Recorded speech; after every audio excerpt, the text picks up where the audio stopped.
Today, we're diving deep into one of life's biggest mysteries, a question that has puzzled humanity for centuries. What happens after we die? It's a heavy topic, I know, but instead of just speculating, I decided to do something a little different. I went out onto the streets, microphone in hand, and asked 100 complete strangers this profound question. And let me tell you their answers. They absolutely shook me to my core. You might think you've heard it all when it comes to the afterlife. Heaven, reincarnation, nothingness, but the raw honesty, vulnerability, and sheer diversity of perspectives I encountered were truly eye-opening. I met people from all walks of life, different ages, cultures, and beliefs, and each one offered a unique glimpse into their understanding of what lies beyond. Some were incredibly hopeful, others surprisingly pragmatic, and a few were just plain bewildered. This wasn't just about theology, it was about human experience, fear, hope, and the incredible complexity of our individual journeys. The first person I approached was an elderly gentleman, probably in his late 80s, sitting on a park bench. He looked at me with kind eyes and a gentle smile, and without hesitation, he said, "I believe we return to the earth. Our energy becomes part of everything around us. Like the leaves falling from a tree, they nourish the soil for new growth. It's a beautiful cycle, really." His answer immediately set a thoughtful tone. He wasn't talking about a specific religious doctrine, but a natural, almost poetic understanding of continuity. It made me think about how connected we truly are to the world. Next, I spoke to a young woman, perhaps in her early 20s, bustling by with headphones on.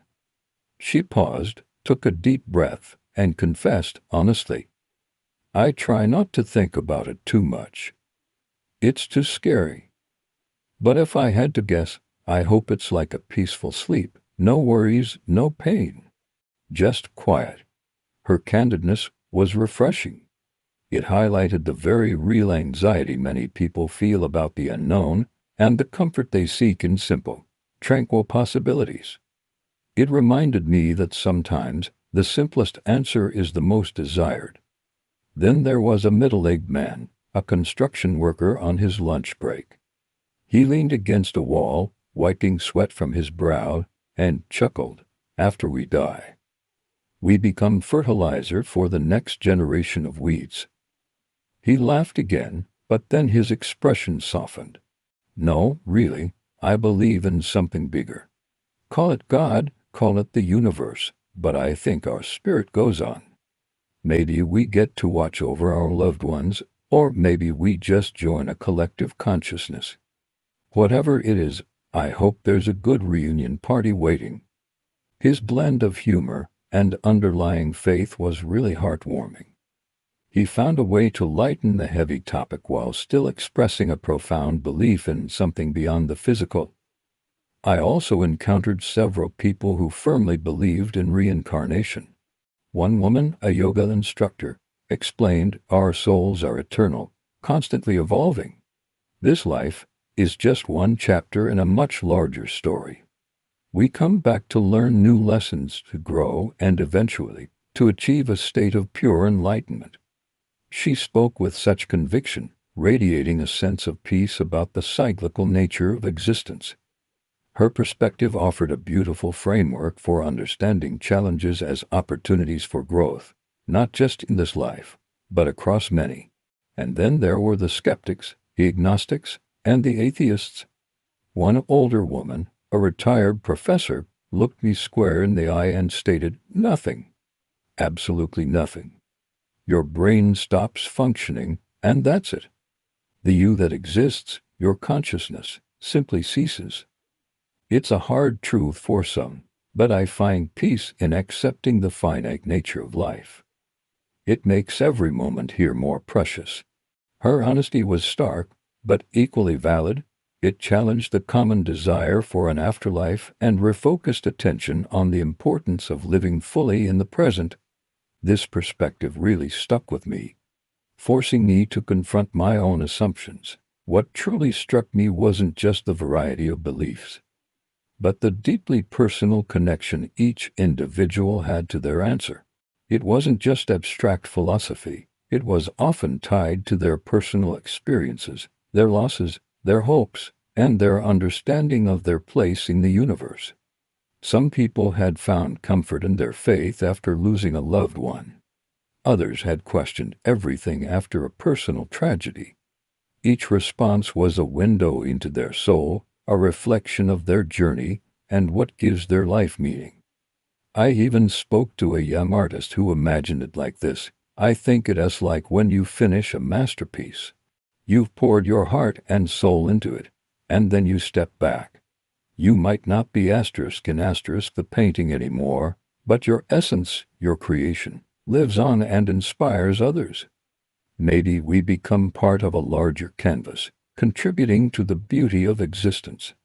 His artistic analogy was incredibly profound and offered a fresh, creative way to think about legacy and impact. One of the most moving responses came from a mother pushing a stroller. She looked down at her baby with immense love and said, "I truly hope we get to meet our loved ones again, to see my parents, my grandparents, and to know that someday I'll be waiting for my children. That thought gives me so much comfort. It makes the pain of separation bearable." Her answer was filled with tender hope and the universal desire for connection that transcends even death itself. It reminded me that love is often the strongest bridge across the great unknown. As I compiled these 100 responses, I noticed a recurring theme regardless of their specific belief: the desire for peace. Whether it was eternal rest, a joyous reunion, or simply the absence of pain, nearly everyone hoped for a peaceful transition. And another powerful thread was the idea of continuity, whether through nature, reincarnation, or memory. People want to believe that their existence, in some form, contributes to something larger, something ongoing. This journey wasn't just about collecting data, it was a deeply personal exploration for me too. It challenged my own preconceptions and opened my mind to the incredible spectrum of human thought. It highlighted our shared humanity in grappling with the ultimate question, and how our beliefs about death often inform how we choose to live our lives right now. It made me realize that while the answer itself remains a mystery, the act of asking and the vulnerability of sharing creates a powerful connection between us all. So, what happens after we die? After hearing 100 different perspectives, I still don't have a definitive answer. But what I do have is a profound appreciation for the beauty and diversity of human belief. It's clear that for many, these beliefs are not just theories, but sources of comfort, meaning, and motivation. They help us navigate grief, find purpose, and appreciate the preciousness of every single day we have.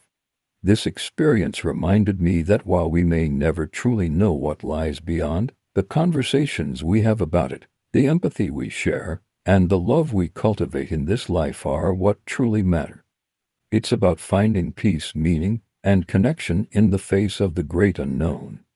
Thank you so much for joining me on this incredible journey. This was truly one of the most impactful videos I've ever made. What do you think happens after we die? I'd love to hear your thoughts in the comments below. If you found this video thought-provoking, please give it a big thumbs up. Share it with someone who might appreciate it. And don't forget to subscribe to the channel for more deep dives into life's biggest questions.